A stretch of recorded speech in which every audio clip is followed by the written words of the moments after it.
आपने बुलाया तो हम चले आए। आपने ही कहा था सर नरेशन पे वीडियो बनाइए, तो नरेशन पे वीडियो हाजिर।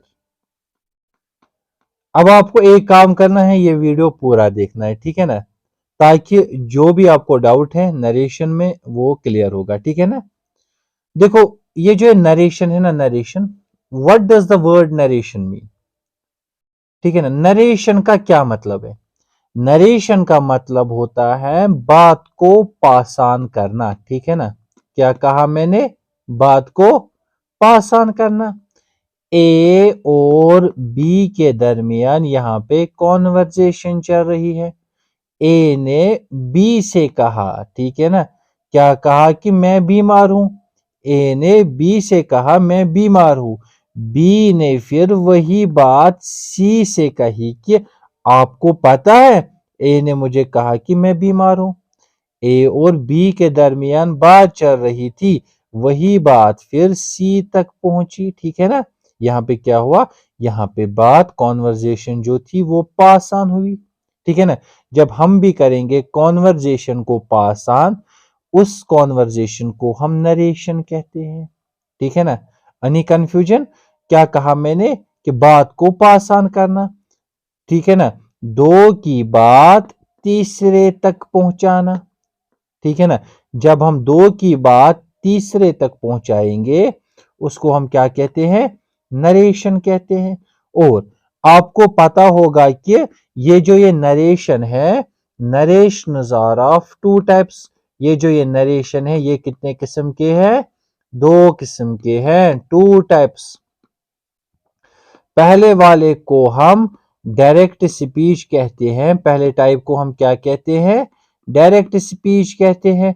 और दूसरे टाइप को हम इनडायरेक्ट स्पीच कहते हैं। ये तो आपने सुना होगा, क्योंकि ये 9th में भी आता है, 10th में भी आता है, 11 में भी आता है और 12 में भी आता है, ठीक है ना। सुनो, पहले वाले को हम क्या कहते हैं? डायरेक्ट स्पीच, और दूसरे वाले को हम इनडायरेक्ट स्पीच कहते हैं। सर, हमें पता चला कि नरेशन का मतलब होता है बात को पास ऑन करना, दो की बात तीसरे तक पहुंचाना। अब आप हमें यह समझाइए कि डायरेक्ट स्पीच क्या होता है और इनडायरेक्ट स्पीच क्या होता है। याद रखना, वो कॉन्वर्जेशन, ठीक है ना, या वो सेंटेंस जिसमें पंक्चुएशन मार्क मौजूद हो। क्या कहा मैंने? वो सेंटेंस जिसमें पंक्चुएशन मार्क मौजूद हो। पंक्चुएशन मतलब जिसमें ये मार्क मौजूद हो, जिसमें ये मार्क मौजूद हो, जिसमें ये मार्क मौजूद हो, ठीक है ना। क्या कहा मैंने? वो सेंटेंस जिसमें पंक्चुएशन मार्क मौजूद हो, वो सेंटेंस क्या होता है बेटा? Direct speech. और वो सेंटेंस जिसमें पंक्चुएशन मार्क मौजूद ना हो, उस स्पीच को हम इनडायरेक्ट स्पीच कहते हैं। फॉर एग्जाम्पल, ठीक है ना, यहाँ पे मैंने लिखा आई गो डियर, आई गो डियर। अगर मैं अब आपसे कहूं, मुझे बोलो ये कौन सा स्पीच है, आप कहोगे ये डायरेक्ट स्पीच है। क्यों? क्योंकि इसमें पंक्चुएशन मार्क है, ठीक है ना। हमने अभी सीखा ना कि वो सेंटेंस जिसमें पंक्चुएशन मार्क मौजूद हो, उस सेंटेंस को हम डायरेक्ट स्पीच कहते हैं। और वो सेंटेंस जिसमें पंक्चुएशन मार्क मौजूद ना हो, उस सेंटेंस को हम इनडायरेक्ट स्पीच कहते हैं। अगर मैं अब आपसे कहूं, मुझे बोलो ये कौन सा स्पीच है, आप कहोगे ये इनडायरेक्ट स्पीच है, क्योंकि इसमें पंक्चुएशन मार्क मौजूद है ही नहीं। या मैंने लिखा यहां पे she watch TV, she watch TV, ठीक है ना। ये यहां पे मैंने कोटेशन मार्क में रखा, ठीक है ना। अगर मैं अब आपसे कहूं, मुझे बोलो ये कौन सा स्पीच है, आप कहोगे ये भी डायरेक्ट स्पीच है, क्योंकि इसमें पंक्चुएशन मार्क है, ठीक है ना। अब हमने क्या किया? अब हमने इन पंक्चुएशन मार्क्स को यहां पे इरेज किया, ठीक है ना। अब हमने क्या किया? हमने इरेज किया, ठीक है ना। अब अगर मैं आपसे कहूं कि ये कौन सा स्पीच है, आप कहोगे सर ये इनडायरेक्ट स्पीच है, ठीक है ना। हमें क्या करना है? हमें डायरेक्ट को बनाना है इनडायरेक्ट स्पीच, ठीक है ना। मतलब जो भी पंक्चुएशन मार्क डायरेक्ट में है, हमें इसको कैंसिल करना है, ठीक है ना। वो बन जाएगा खुद ब खुद क्या? Indirect speech. आप याद रखना कि अगर डायरेक्ट स्पीच में सैड होगा, वो इनडायरेक्ट में सैड ही आएगा। अगर डायरेक्ट स्पीच में सेड टू होगा वो इनडायरेक्ट में क्या आएगा, टोल्ड, वो बनेगा इनडायरेक्ट में टोल्ड। अगर डायरेक्ट स्पीच में कामा होगा इनडायरेक्ट में डेट आएगा। और अगर डायरेक्ट स्पीच में फर्स्ट फॉर्म होगी इनडायरेक्ट में क्या आएगी फिर, सेकंड फॉर्म। फॉर एग्जाम्पल मैंने यहां पे लिखा she said I go there,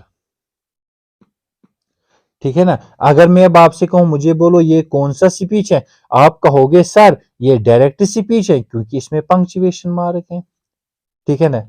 शाबाश। अब हम इसको क्या बनाएंगे, इसको हम बनाएंगे इनडायरेक्ट स्पीच, ठीक है ना। याद रखना जो भी डायरेक्ट स्पीच का पहला वाला वर्ड होगा ना वो अनचेंज्ड होगा, वो चेंज नहीं होगा। यहाँ पे शी है तो इनडायरेक्ट में भी वापस शी ही आएगा। अगर यहाँ पे ही होता तो ही आता, अगर दे होता तो दे ही आता, अगर यू होता तो यू ही आता, ये चेंज नहीं होगा, ठीक है ना। याद रखना अगर डायरेक्ट स्पीच में, ठीक है ना, अगर डायरेक्ट स्पीच में सैड होगा तो इनडायरेक्ट में क्या आएगा, सैड ही आएगा। हाँ यहाँ पे सैड है, ठीक है ना, तो यहाँ पे खाली सैड है, मैंने लिखा ना यहाँ पे अगर खाली सैड होगा तो सैड ही आएगा, अगर सैड टू होगा तो टोल्ड आएगा। यहाँ पे सैड टू नहीं है, यहाँ पे खाली सैड ही है तो सैड आएगा वापस। उसके बाद क्या है, कामा, अगर डायरेक्ट स्पीच में कामा होगा इनडायरेक्ट में डैट आएगा। इट मीन्स यहाँ पे कामा के बदले में हम डैट लिखेंगे, ठीक है ना। आप याद रखिए कि कामा के बाद जो पहला वाला वर्ड होगा, आप मुझे बोलो कामा के बाद पहला वाला वर्ड क्या है, कामा के बाद पहला वाला वर्ड आई है। याद रखना कामा के बाद जो पहला वाला वर्ड होगा वो सब्जेक्ट में चेंज होगा। सो आई किस में चेंज होगा, शी में चेंज होगा, इस पहले वाले वर्ड में, पहला वाला वर्ड में चेंज होगा, ठीक है ना। हाँ किया हमने चेंज। गो क्या है यहाँ पे, गो वर्ब की फर्स्ट फॉर्म है। हमने यहाँ पे पढ़ा कि अगर वर्ब की फर्स्ट फॉर्म होगी तो इनडायरेक्ट में क्या आएगा, वर्ब की सेकंड फॉर्म। गो की सेकंड फॉर्म क्या है, गो की सेकंड फॉर्म है वेंट। क्या यहाँ पे लिखा है दियर को चेंज करना, नहीं यहाँ पे लिखा ही नहीं है दियर को चेंज करना, तो दियर रहेगा दियर ही। ये बन गए इनडायरेक्ट स्पीच। इसमें पंक्चुएशन मार्क है, इसमें पंक्चुएशन मार्क है ही नहीं। चलो और एक एग्जांपल हम यहाँ पे लिखेंगे, ठीक है ना। मैंने यहाँ पे लिखा he said to me I watch TV. जरा यहाँ पे देखो क्या कहा मैंने अभी कि डायरेक्ट स्पीच का जो पहला वाला वर्ड होगा वो क्या रहेगा, वो अनचेंज्ड रहेगा। यहाँ पे ही है तो ही वापस लिखेंगे। क्या यहाँ पे खाली सैड है, सैड टू है, जरा देखो यहाँ पे सैड खाली नहीं है बल्कि सैड टू है, ठीक है ना। पहले हम ये चेंज करेंगे, सैड टू खाली, यहाँ पे लिखा है सैड टू को चेंज करना, करो पहले सैड टू को चेंज। किया सैड टू को चेंज, सैड टू के बदले में हम क्या लिखेंगे, टोल्ड लिखेंगे, लिखा टोल्ड। क्या यहाँ पे लिखा है मी को चेंज करना, नहीं यहाँ पे लिखा ही नहीं है तो हम क्यों करेंगे, ठीक है ना। यहाँ पे मी है तो मी ही वापस लिखेंगे, ठीक है ना। हाँ यहाँ पे लिखा है अगर डायरेक्ट स्पीच में कामा होगा तो इनडायरेक्ट में डैट आएगा, तो हम कामा के बदले में डैट लिखेंगे, लिखा ना। शाबाश। कामा के बाद जो पहला वाला वर्ड होगा वो किस में चेंज होगा, ही में चेंज होगा, तो आई के बदले में क्या लिखेंगे, ही लिखेंगे। वॉच है फर्स्ट फॉर्म, अगर वर्ब की फर्स्ट फॉर्म होगी तो इनडायरेक्ट में क्या आएगा, वर्ब की सेकंड फॉर्म। यहाँ पे फर्स्ट फॉर्म है वो हम चेंज करेंगे सेकंड फॉर्म में, ठीक है ना। यहाँ पे है वॉच की सेकंड फॉर्म है वॉच। क्या यहाँ पे लिखा है टीवी को चेंज करना, नहीं लिखा है टीवी को चेंज करना, तो टीवी रहेगा टीवी ही, ठीक है ना।